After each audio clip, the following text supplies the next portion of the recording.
Olá, Moreira Lopes, boa tarde para você, boa tarde a você, ouvinte do Sintonia da Tarde, e também a você, internauta do Tribuna do Leste, que nos acompanha na tarde desta segunda-feira. Nós falamos ao vivo aqui da 6ª Delegacia Regional de Polícia Civil de Manhuaçu, com mais uma edição do Ronda 710. Hoje vamos trabalhar sobre a temática do assédio moral no ambiente de trabalho. Já falamos sobre este tema aqui no Ronda, mas é sempre importante estar trazendo informações sobre este assunto que está tão em voga atualmente. Conosco, doutora Adline Ribeiro, da Delegacia Especializada de Atendimento à Mulher. Doutora Adline, boa tarde para a senhora, obrigado pela participação. Boa tarde, Danilo. Muito obrigada a vocês aí pela oportunidade. Obrigada, Moreira. Obrigada a todos aí, novamente, né, que estão nos assistindo e nos ouvindo mais uma vez. Correto, doutora. A gente começa sempre trazendo essa primeira informação, que o que é o assédio moral num ambiente de trabalho?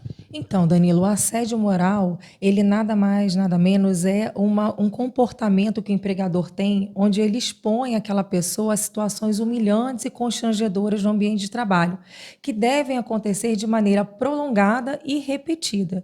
Pode ser manifestada ali através de atos, de gestos, de palavras, né, e que tenham consequência aí um dano à integridade física daquele colaborador e que prejudica totalmente o ambiente de trabalho. Então, é bom que fique claro que o assédio ele deve acontecer por mais de uma vez, por algumas vezes, de maneira repetida, porque um ato isolado só não vai configurar o assédio. Pode ser que venha configurar aí um dano moral, mas não um assédio moral. O assédio moral, ele é considerado crime, doutora?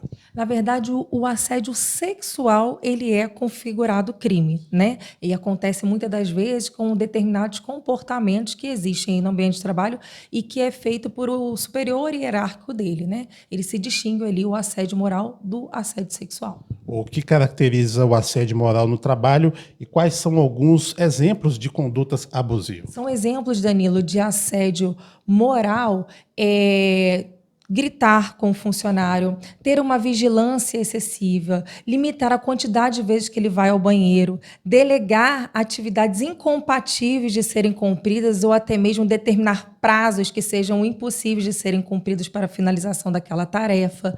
Então, todas aquelas condutas, né, que gerem ali uma certa humilhação para aquele funcionário, com certeza é considerado aí um assédio moral.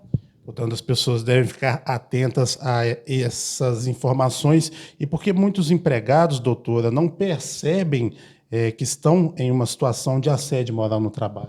Na verdade, Danilo, as pessoas não percebem que estão sendo assediadas por falta de conhecimento. Elas não sabem, na verdade, distinguir o que é uma imposição do trabalho, uma imposição profissional, do que é um assédio. Muitas das vezes elas confundem isso. E outra situação também é porque elas sempre acham que o assédio tem que vir do seu superior hierárquico. Mas não, pode ser que esteja havendo um assédio de uma pessoa que esteja exercendo ali a mesma função que ela, o mesmo cargo que ela. Então, as pessoas confundem isso e, por falta de conhecimento, não sabem que estão sendo vítimas de assédio moral.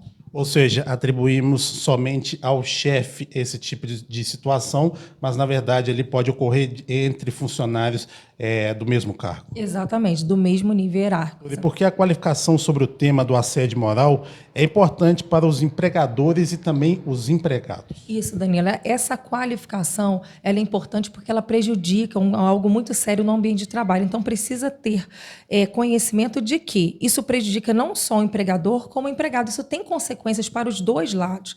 Para o empregado, ele começa a ter problemas de saúde, depressão, falta de interesse pelo trabalho, uma baixa diminuição na autoestima.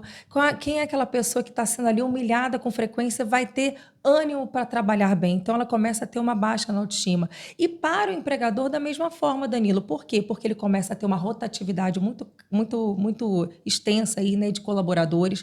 Ele começa a ter muitos afastamentos por questões de saúde. E, além disso, a empresa dele ainda fica com uma má reputação, né? Porque começa a ter aquela troca, as pessoas começam a estranhar. Nossa, por que lá todo mundo sai? Então, tem consequências não só para o empregado, mas também para o empregador. Esse tipo de situação, doutora, pode acarretar em síndromes, como a síndrome de burnout, por exemplo? Exatamente, Danilo. Existem consequências físicas e consequências mentais para aquele colaborador. E uma delas é a depressão, a síndrome do pânico, né? As pessoas começam a não ter, mas conseguir ir trabalhar e quando estão naquele ambiente elas não conseguem mais produzir. Tem dores de cabeça, palpitações, tudo bom. E, portanto, como prevenir o assédio moral no ambiente de trabalho? Então, Danilo, é muito importante, né, que a empresa ela tenha ali uma política de respeito, né, uma cultura de respeito com os colaboradores. E, para isso, é muito importante que ela defina, faça reuniões para explicar. Porque, como a gente fala de todos os temas que a gente debate aqui todos os dias, Danilo, a falta de conhecimento, ela faz com que aquelas pessoas, determinadas pessoas, pratiquem atos por desconhecimento. Né? Parece meio óbvio, mas é isso.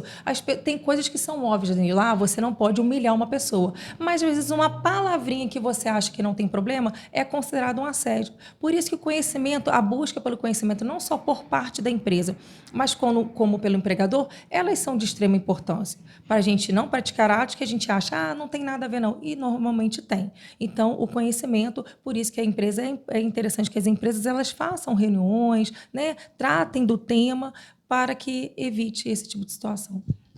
A Polícia Civil também ela desenvolveu uma cartilha, as pessoas podem ter acesso a este documento acessando o site da Polícia Civil de Minas Gerais e obter mais conhecimento sobre este tema. Com certeza, Danilo, né? A internet, a gente tem falado muito sobre isso esses dias, né?